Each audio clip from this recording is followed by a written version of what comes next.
I'm good. I mean, I don't have to tackle anybody. Personally, I feel good. But with developing our defense, I don't want to feel good right now.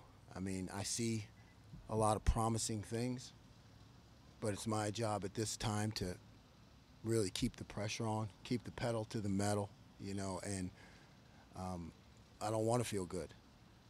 Players should feel good. I point things out to them that we're doing well. We talk about getting better every day. I point things out that we got to get better at, and it's constant growth. So now with the pads on, we're starting to add in the toughness factor, you know, and that's critical because no matter what we do scheme wise, we're going to have to line up and win one-on-one. So I feel like our defensive line, the rushmen, a lot of depth, a lot of guys coming off the ball. We do third down, 7-on-7. It's a lot different than third down, with two lines in there because our D line, when we unleash them, and we're going to find ways to unleash them, they get after the quarterback. They get after it in the run game. I think between Tommy and Steele have been really solidifying things at linebacker. I like Cody and Taraja mixing in, and Chip and CJ and EA's been kind of a float around guy for us. I feel like we have potential there for depth, but still developing. D-line is they're in and out, back and forth, and it really doesn't matter who's in there because we're aggressive and attacking.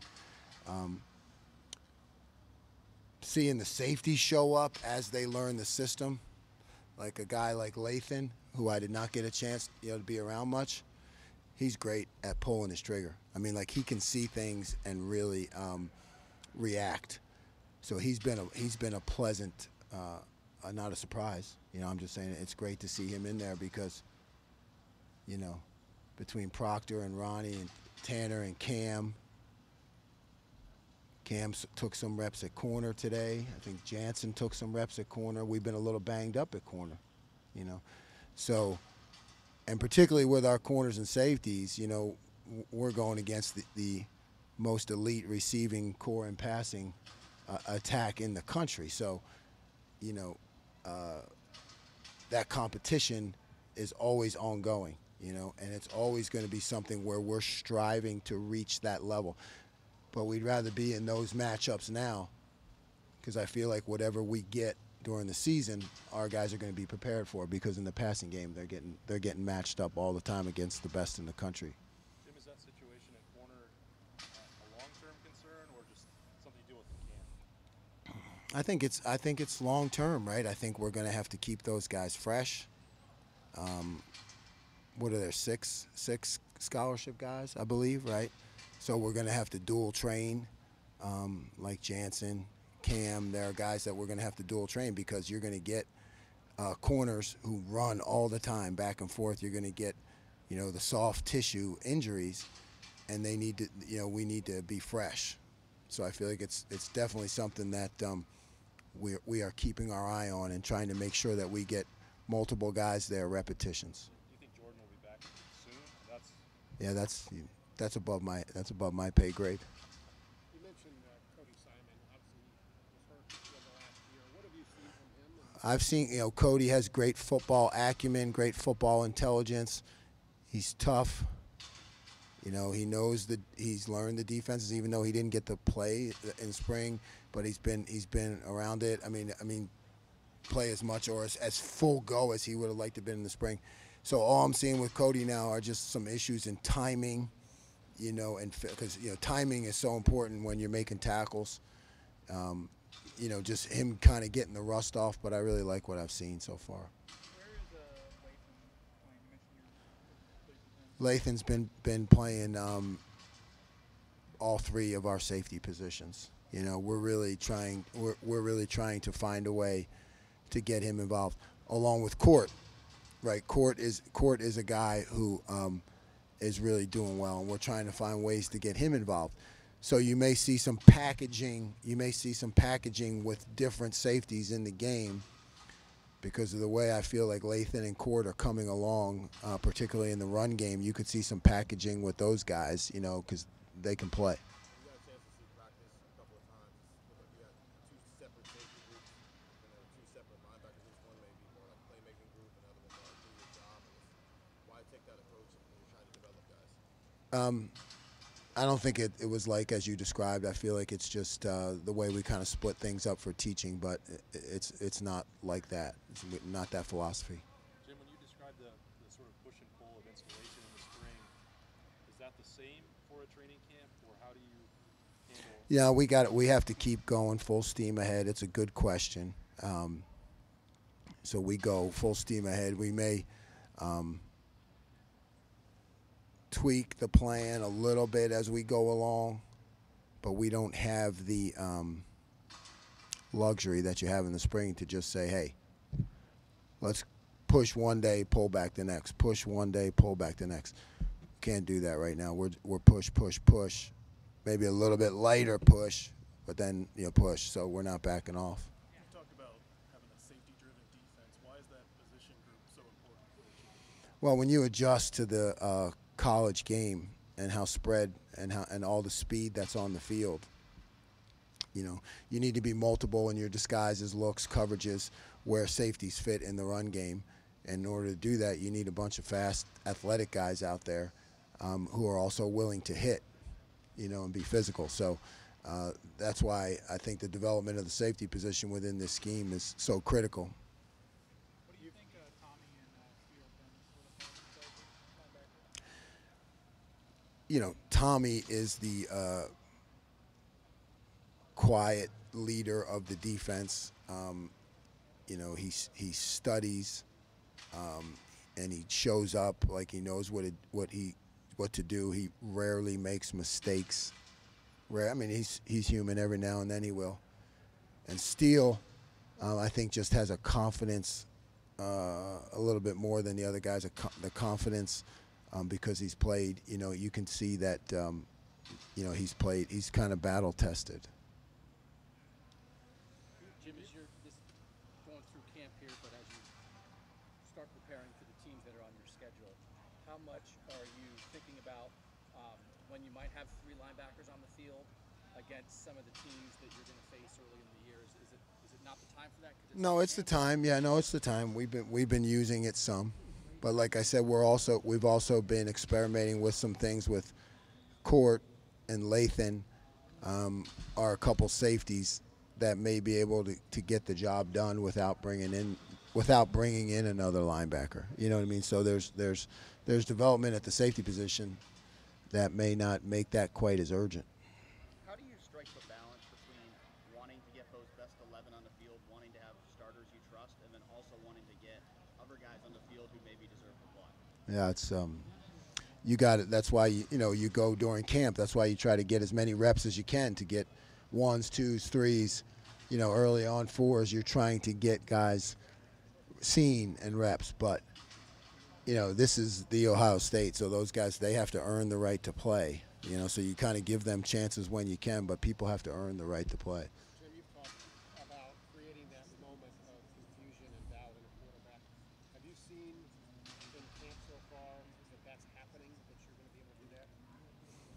Sometimes I think that we've been challenging our offense, but we have the best quarterback in the country and the most dynamic offense and the best coaches. So it's a challenge, but we're fighting. We're fighting a good fight, and you can see signs all the time that we're elevating, the level of the defense to meet the offense. Hey, we've talked about you spend all your time trying to create that split second.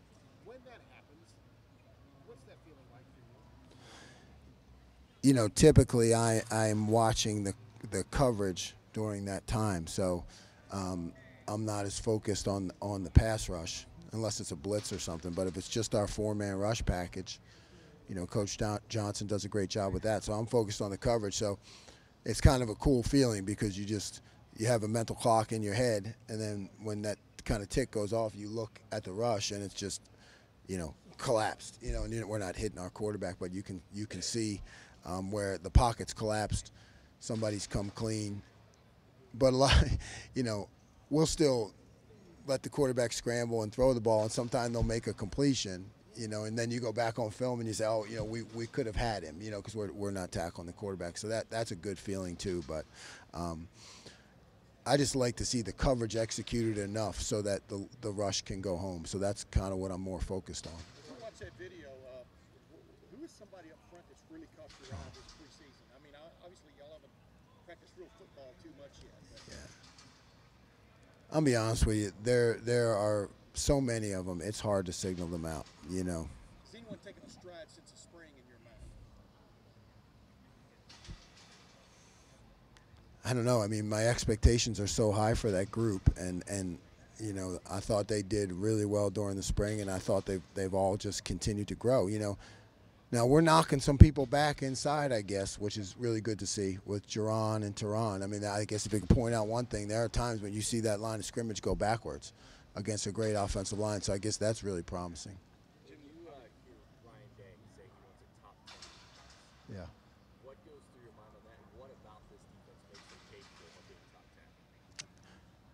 What goes through my mind is that, I wish he would have said top 5, because that's what we expect, We talk about having a silver bullet defense, to mirror the traditions that have been around here. We're talking about, I tell the guys that means top 5, and that's what we're pressing for. But no, I mean, really nothing goes through my mind other than it's great to be at the Ohio State because the expectations are high, and that's what I've always wanted.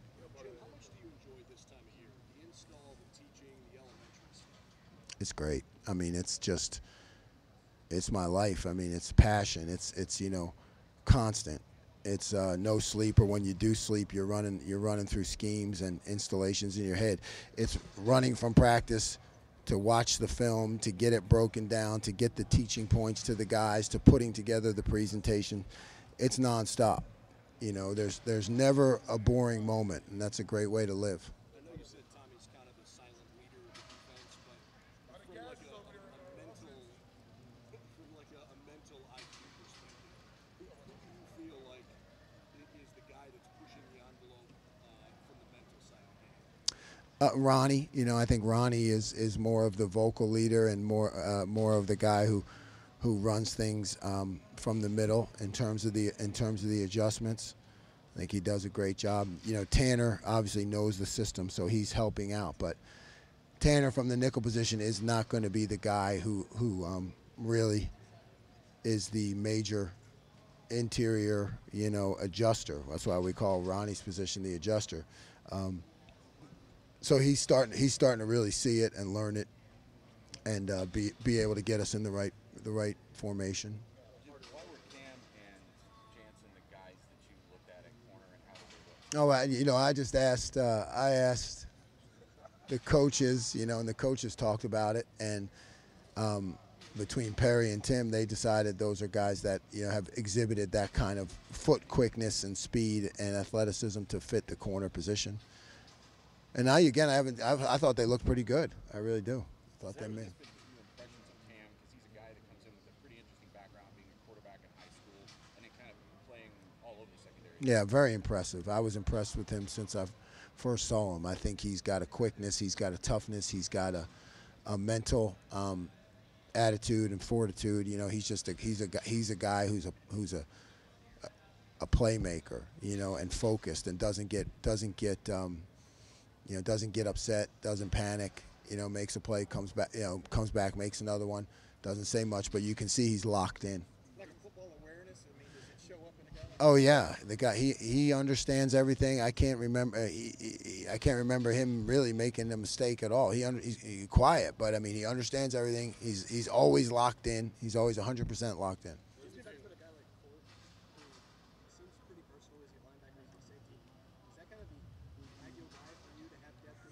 I think it makes a big difference, right? And to have that kind of player, it makes a big difference because we should be able to adjust to him to bigger sets.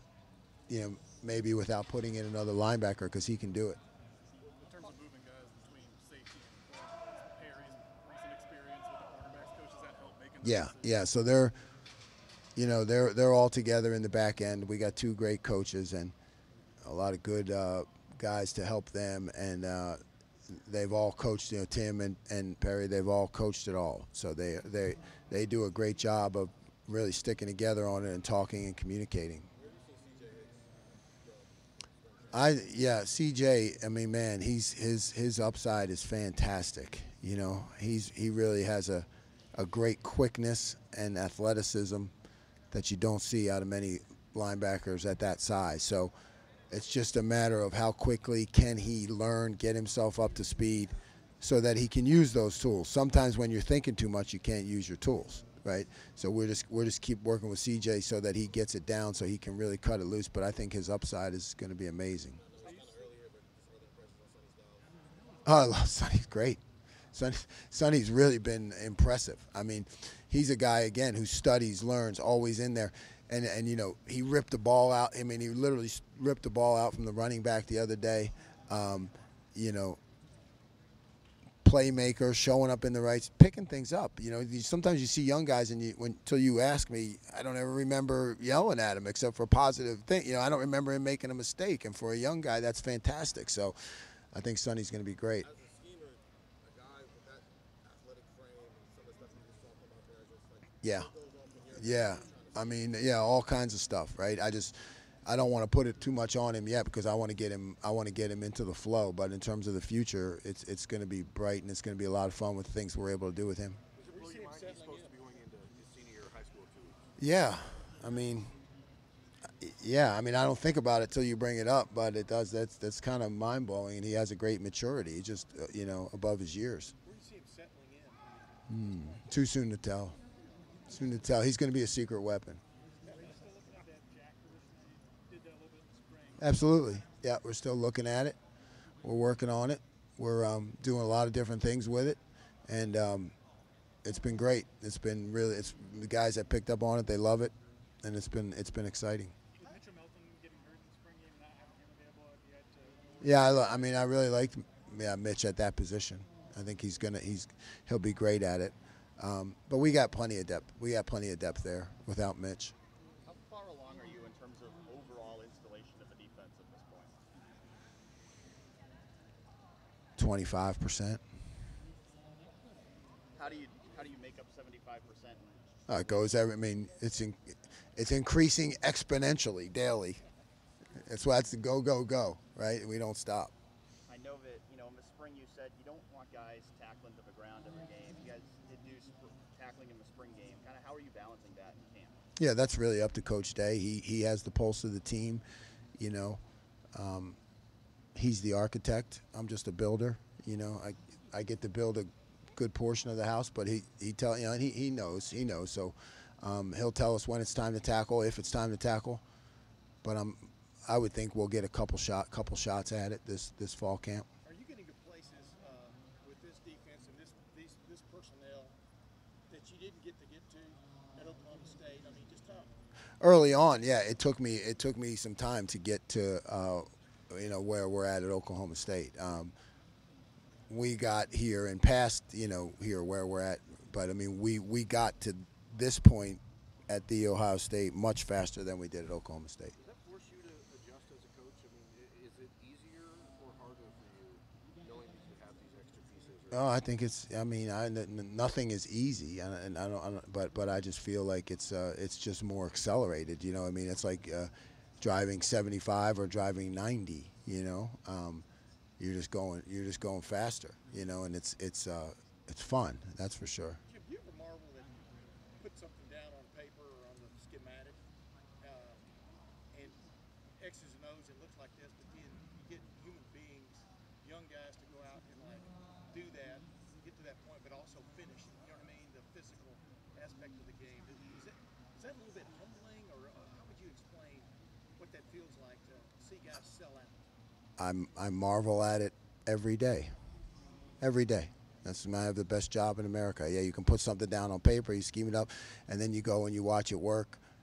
Immediate feedback. Sometimes you watch it not work, and you beat yourself up. But when you see it work, it's a beautiful thing. Is there such thing as a football mentality, though? You've been around coaching for a long time. I mean, you see it in these guys. Yeah, you see it. I do see it. I see it across the board. I've said this before. It's just these guys were hungry. They were they're tired of being pointed at, as being deficient in any way. They came here as the best players in the country, and they expect to play. They're just soaking it up. They want to be coached. They're like, hey, tell us how to get there. And then their football acumen really across the board is great. I mean, they all understand the game and they all understand concepts. Pick them up quickly. So what are as you decide whether or not you want to put out a package that has traditional backers or something where maybe you use a guy like Court who's a little more versatile, like what are the merits, I guess, of doing each of that? How do you decide? Well, I feel like if you have a safety in there, then you still look like you're in your base defense, so the offense doesn't know what to expect as much. Strength and honor. But when you substitute, right, now your package becomes limited. You know what I mean? So I think if you keep your base people or some version of it, you have a better opportunity to be multiple. Have you had many guys like a Court who can kind of function as both a backer and a safety in that kind of way that you need? I mean, I've seen them over the years, but not to Court's level. I think he can be great. You talked about Lathan he's coming up next year. What about Proctor? How's he progressing? Proctor's sky is the limit. He's progressing very rapidly. He's very talented. He could be the best in the country. He has a confidence about him. He's developed here through his career. You talk to Coach Mick. I talked to Coach Mick a lot about guys when I first got here. You talk to Coach Mick, and this is a guy who really came here one way and is now completely different. And he's like locked in, Iron Buckeye. So that's who you want to be that adjuster. Jim, what's it right now, Jim Johnson, and how much he can help at corner? Too soon to tell. Jim, what did Ty Hamilton do to get recognized after the first day of camp? Oh man, he was just making plays all over the field. When you're winning your one-on-ones and you're chasing the ball and you see his feet and his get off. You just kind of stood out. We talked a lot about Duran and Tyreek and Mike Hall. Where does Ty kind of fit in there? He's part of that rotation. I mean, I don't know how to describe it except they're all going to play. They're all going to play a lot.